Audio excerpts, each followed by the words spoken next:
दोस्तों, भूकंप के झटके जब आते हैं तो घर की खिड़कियां, दरवाजे, बर्तन सब हिल जाते हैं। लेकिन ईरान में आया भूकंप अमेरिका तक कैसे असर डाल रहा है, बात करेंगे इसी पर। नमस्कार, मैं हूं आशीष त्रिपाठी आपके साथ, और मेरे साथ है मेरे सहयोगी आनंद, जो कि अंतर्राष्ट्रीय मामलों पर अक्सर लिखते पढ़ते रहते हैं और उनके अनुभव से हम कुछ विषयों पर ये जानने की कोशिश करते हैं कि उन खबरों का मायना क्या है। और अभी हाल ही में वर्तमान में ईरान में जो 5 की तीव्रता से भी अधिक का भूकंप आया, आज उसके मायने जानने की कोशिश करेंगे आनंद से। आनंद, ईरान में बहुत तेज भूकंप आया और उस भूकंप को लेकर कई अलग अलग तरह की भ्रांतियां गढ़ी जा रही हैं। कोई कह रहा है ये भूकंप सिर्फ ईरान में था, कोई कह रहा है ये परमाणु का कोई धमाका था, कोई कह रहा है ये कोई टेस्टिंग चल रही। वो कह रहा है असल में ईरान में? बिल्कुल, देखिए, दरअसल अमेरिका और इजराइल की टेंशन बढ़ा दी है भूकंप ने। कैसे?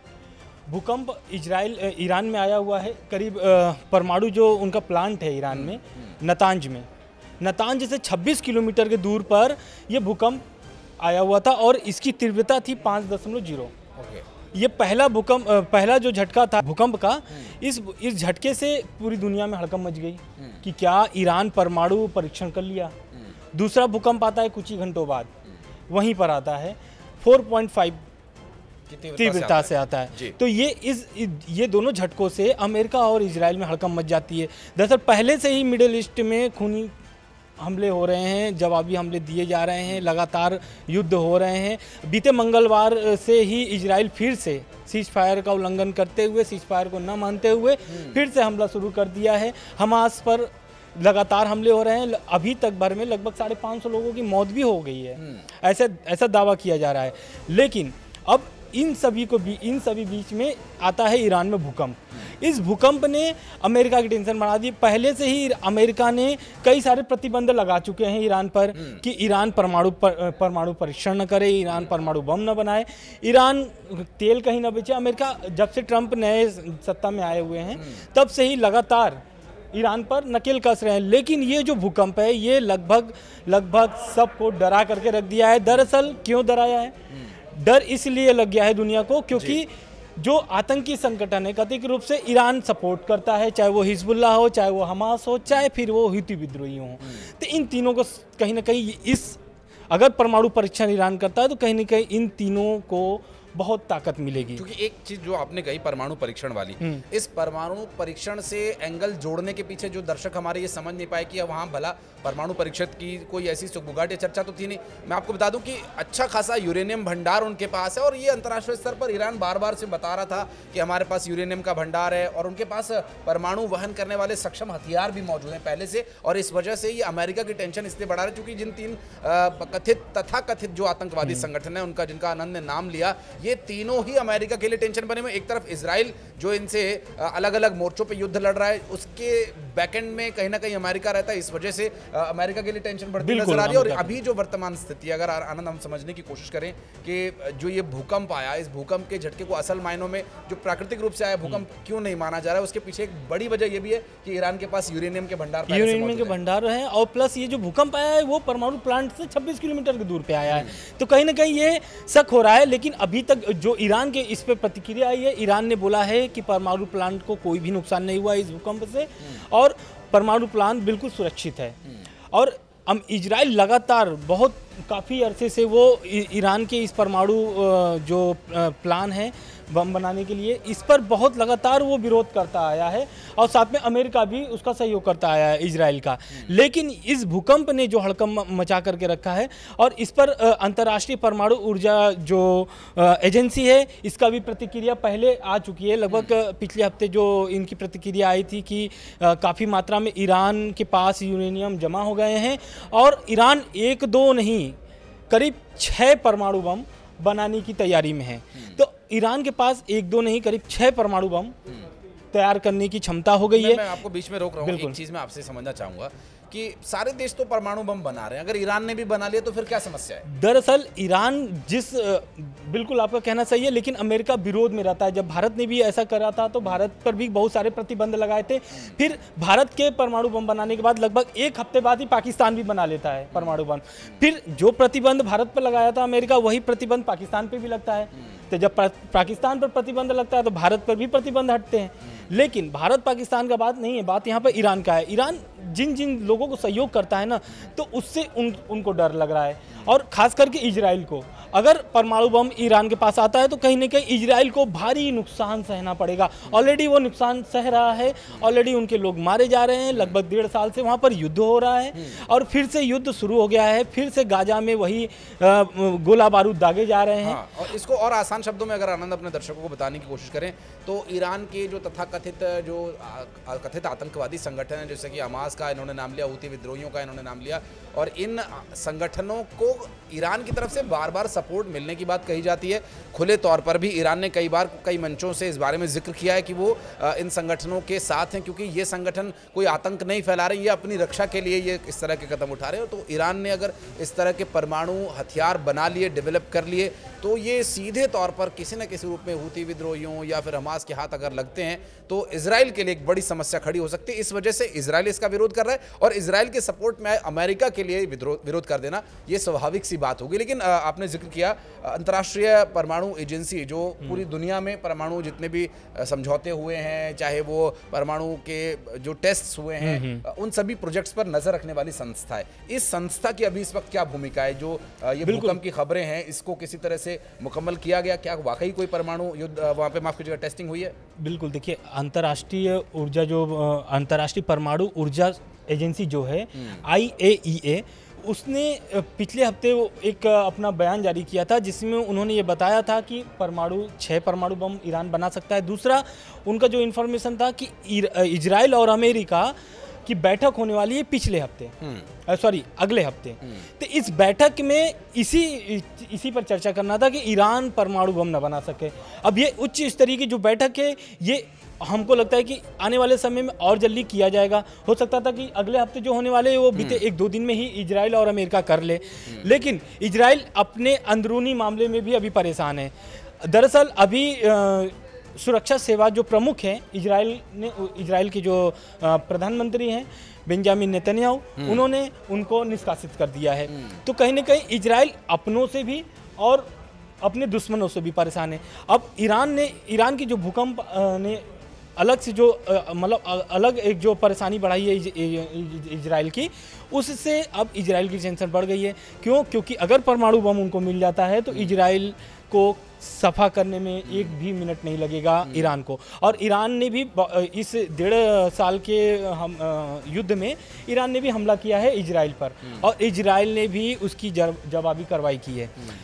अब बात करते हैं हम इजराइल के सीज फायर पर। इजराइल और हमास का सीज फायर होता है 19 जनवरी को, लेकिन ये बीते मंगलवार को ये सीज फायर का उल्लंघन हो जाता है और लगातार हमले इजराइल करना चालू कर देता है। उसके बाद अब बीते दिनों, मतलब बीते शुक्रवार को पलटवार किया है हमास ने भी। सीज फायर के बाद ये पहला हमला है जो हमास ने किया है। 3 रॉकेट दागे हैं इजराइल पर, उसमें भी बहुत सारे नुकसान होने के दावे हैं, लेकिन इजराइल ने भी उस पर प्रतिक्रिया दिया है। बोला कि 1 रॉकेट को मैंने उनको नष्ट कर दिया है, बाकी 2 रॉकेट पर हमला हुआ है उनके। 2 रॉकेट से हमले हुए हैं। और इस बात से भी आप अंदाज़ा लगा सकते हैं कि अगर ईरान के पास परमाणु हथियार डेवलप हो जाते हैं तो इन एजेंसीज़ को एक्सेस मिलेगा इजीली, और ये इजी एक्सेस टेंशन बढ़ाएगा इजराइल की। और यहाँ पर बात करनी अमेरिका की बहुत ज़रूरी हो जाती है, क्योंकि जिस तरह की परिस्थितियाँ भारत के साथ थी वही पाकिस्तान के साथ, और वो दुनिया में कई देशों के ऊपर अमेरिका ने ये कंट्रोल, एक नियंत्रण बनाने की इसीलिए कोशिश की थी कि वो परमाणु संपन्न देश ना हो जाए। अब ईरान चूंकि परमाणु संपन्न यदि होता है, क्योंकि वो देखिए खुले रूप से अमेरिका का विरोध करने वाले देशों में से जो मुखर होकर के अमेरिका के खिलाफ बोलता है और ताल ठोक करके अमेरिका को चुनौती भी देता है, और इजराइल के लिए भी उसी तरह से परिस्थितियां यहाँ पर बन सकती है। आनंद, अगर उस परिप्रेक्ष्य में देखा जाए कि हम ये एक बार को अगर मान लें कि ये भूकंप नहीं है, ये किसी तरह का परमाणु टेस्ट किया गया है वहाँ पर, तो आगे परिस्थितियां कैसी दिखती हैं? बिल्कुल, देखिए अभी तो कोई ऐसा स्पष्ट नहीं हुआ है। अभी भी जो ईरान की प्रतिक्रिया आई है वो यही आई है कि भूकंप आया हुआ था। रह गई बात प्रमुख तौर पर जो विरोध करता है ईरान, तो बीते हफ्ते डोनाल्ड ट्रंप ने ईरान को चेतावनी दी थी।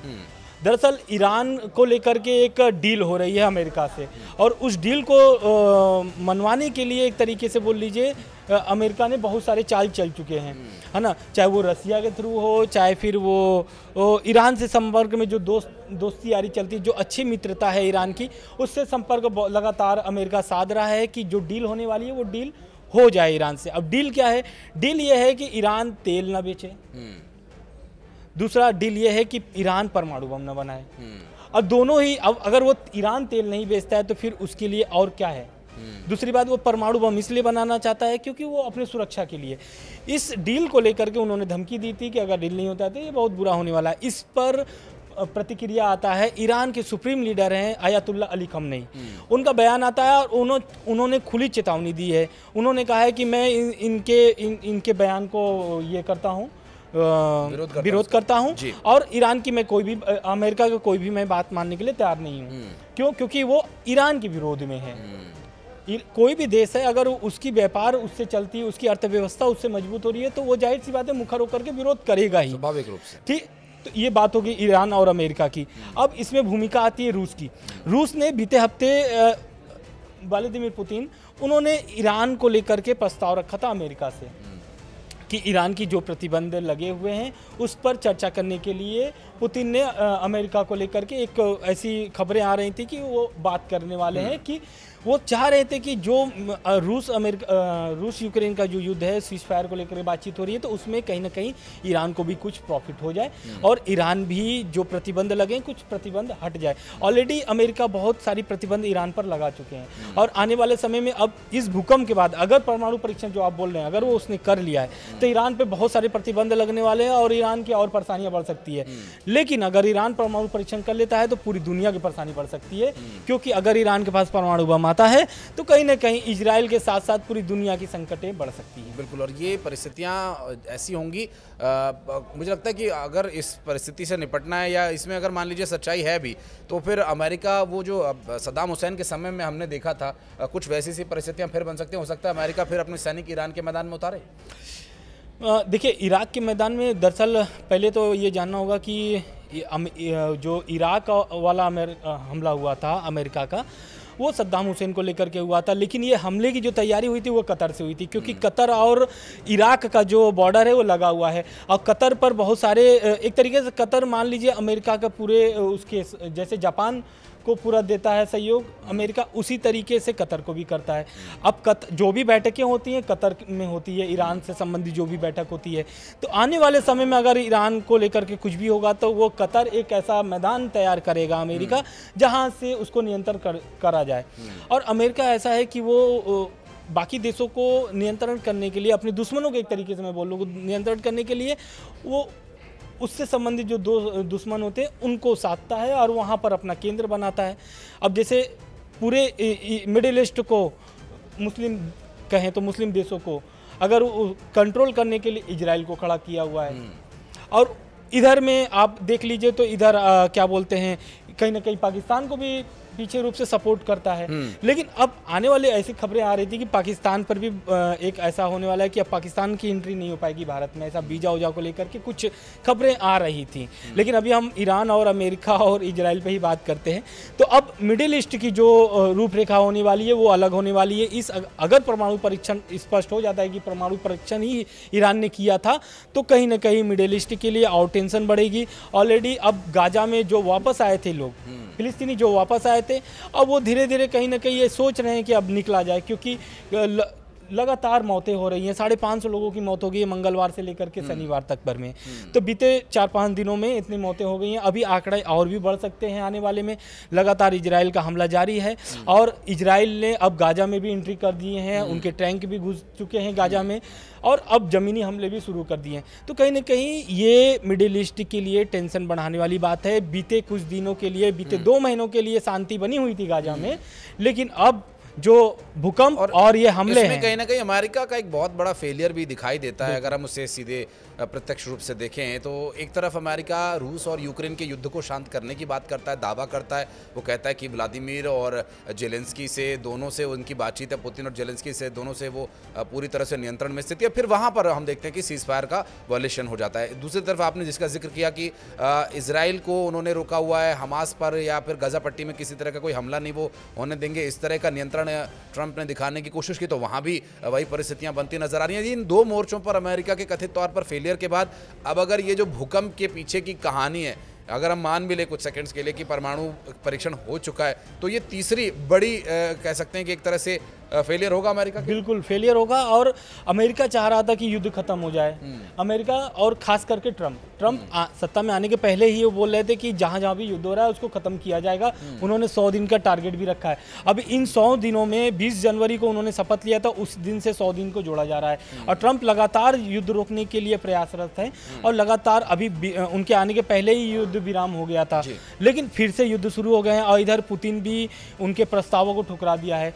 पुतिन से जो बातचीत हो रही थी सीज फायर को लेकर के वो अब नहीं हो रही है, क्योंकि बीते दिनों जो पुतिन से फ़ोन पर बात हुई थी लगभग 90 मिनट, उस 90 मिनट में पुतिन और ट्रम्प में जो बात हुई है उसमें ये स्पष्ट नहीं हो पाया कि युद्ध विराम होगा रशिया यूक्रेन युद्ध का।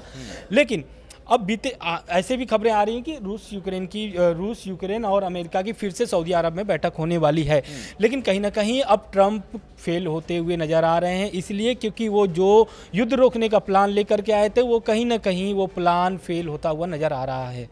लेकिन मैं चाहूँगा कि आनंद आप इस बारे में जो थोड़ी एक जानकारी है वो एक सरसरी तौर पर बता दें कि हम इतनी चर्चा क्यों कर रहे हैं, चर्चा की शुरुआत कहाँ से? चर्चा की शुरुआत देखिए ईरान में आए भूकंप को लेकर के मैंने किया था। ईरान जो परमाणु प्लांट है ईरान का, उस परमाणु प्लांट के करीब 26 किलोमीटर दूर पे ये भूकंप को एक दर्ज किया गया है कि यहाँ पे भूकंप आए हुए हैं। इस भूकंप को लेकर के पूरी चर्चा हो रही थी और इस चर्चा को लेकर के खास मकसद ये था कि परमाणु परीक्षण, ईरान कहीं अगर परमाणु परीक्षण करता है या कर लिया है तो कहीं ना कहीं ईरान की भी परेशानी इसमें बढ़ सकती है और अगर परीक्षण सफल हुआ तो इसमें दुनिया की संकटें बढ़ सकती हैं।